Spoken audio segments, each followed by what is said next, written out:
Hi friends, welcome to మీజాస్ kitchen. ఒక half kg మటన్తోని ఈరోజు ఎల్లిపాయ పెప్పర్ వేసి ఫ్రై కాదు, కొంచెం థిక్ గ్రేవీతోని కర్రీ లాగానే. ఓకే, ఒక 2 టేబుల్ స్పూన్స్ అంత మస్టర్డ్ ఆయిల్ యాడ్ చేసిన నేను. నాన్ వెజ్ కర్రీస్లో మస్టర్డ్ ఆయిల్ చాలా బాగుంటుంది ఫ్రెండ్స్, తప్పకుండా ట్రై చేయండి. మస్టర్డ్ ఆయిల్ ఫుల్ వీడియో చూడండి, స్టెప్ బై స్టెప్ ప్రాసెస్ ఉంది. 2 టేబుల్ స్పూన్స్ అంత ఆయిల్ యాడ్ చేసుకొని ఆనియన్స్ వేసి, ఆనియన్స్ కొంచెం ఫ్రై అయిన తర్వాత 1 టేబుల్ స్పూన్ అల్లం వెల్లిపాయ వేసి అది కూడా ఫ్రై అవ్వాలి. అది ఫ్రై అయిన తర్వాత 1 టీ స్పూన్ పసుపు, అది కొంచెం ఫ్రై అయిన తర్వాత మంచిగా కడిగి పెట్టుకున్న మటన్ యాడ్ చేసి ఫుల్ ఫ్లేమ్ మీద కుక్ చేయాలి మటన్. ఓకే, ఫుల్ ఫ్లేమ్ మీద మటన్ కుక్ చేస్తే అందులో నుండి వాటర్ అన్నీ లీవ్ అవుతాయి.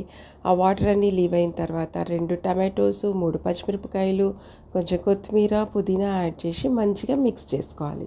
ఇది మంచిగా మిక్స్ చేసుకొని మీడియం ఫ్లేమ్ మీద 1 మినిట్ కుక్ చేసుకోవాలి. ఇది 1 మినిట్ ఇట్లా ఆయిల్లో కుక్ అవుతూ ఉంటే అందులో వచ్చిన వాటర్లోనే కుక్ అయితే ఏంటంటే మటన్లో మనకి నీసు వాసన ఉండదు, మంచి ఫ్లేవర్ వస్తుంది. మంచి ఎక్కువ వాటర్ యాడ్ చేయాల్సిన అవసరం ఉండదు. అందులో గ్రేవీ థిక్ గ్రేవీ ఫామ్ అవుతుంది అనమాట, అందులో ఉన్న వాటర్తోనే మనం కుక్ చేస్తే. ఇప్పుడు 2 టేబుల్ స్పూన్స్ అంత కారం యాడ్ చేసి అది కూడా కొంచెం మంచిగా మిక్స్ చేసుకోవాలి. అది మిక్స్ అయిన తర్వాత మనము విజిల్ పెట్టేసుకో. యాక్చువల్లీ ఇక్కడ వాటర్ యాడ్ చేసేది క్లిప్ మిస్ అయింది ఫ్రెండ్స్. ఒక చిన్న గ్లాస్ అన్ని నేను వాటర్ యాడ్ చేసిన. ఆ వాటర్ యాడ్ చేసుకొని విజిల్ పెట్టేసుకోవాలి. ఒక 3 to 4 విజిల్స్. ఇది లేత మటన్ కొంచెం ముదురుగా ఉంటే 5 to 6 విజిల్స్ పెట్టుకోండి. సో నేను ఒక 3 to 4 విజిల్స్ పెట్టినా, ఉడకకపోతే మళ్ళీ పెట్టుకోవచ్చు. ఇప్పుడు ఇది 1 టేబుల్ స్పూన్ అంత పెప్పర్, ఒక 3-4 ఎల్లిపాయలు, ఇవి 2 మంచిగా ఇట్లా దంచేసుకోవాలి. ఇట్లా ఫ్రెష్గా దంచుకొని వేసుకుంటే ఏంటంటే ఆ ఫ్లేవర్ చాలా అంటే చాలా బాగుంటుంది. ఫ్లేవర్స్ ఎక్కువ వస్తాయి. మిక్సీ గ్రైండర్లో కాకుండా ఇట్లా జస్ట్ కచ్చపచ్చ దంచి యాడ్ చేసుకోండి.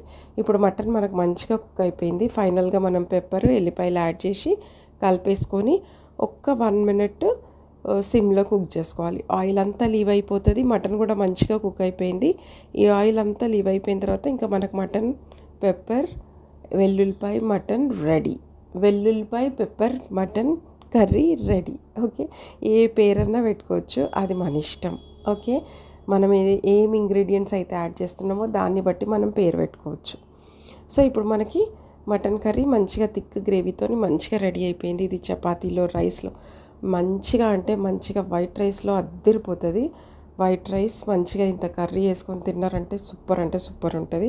జస్ట్ సిమ్లో 1 మినిట్ కుక్ చేసుకోండి, కథం మటన్ కర్రీ రెడీ. ముక్క కూడా మంచిగా ఉడికిపోయింది.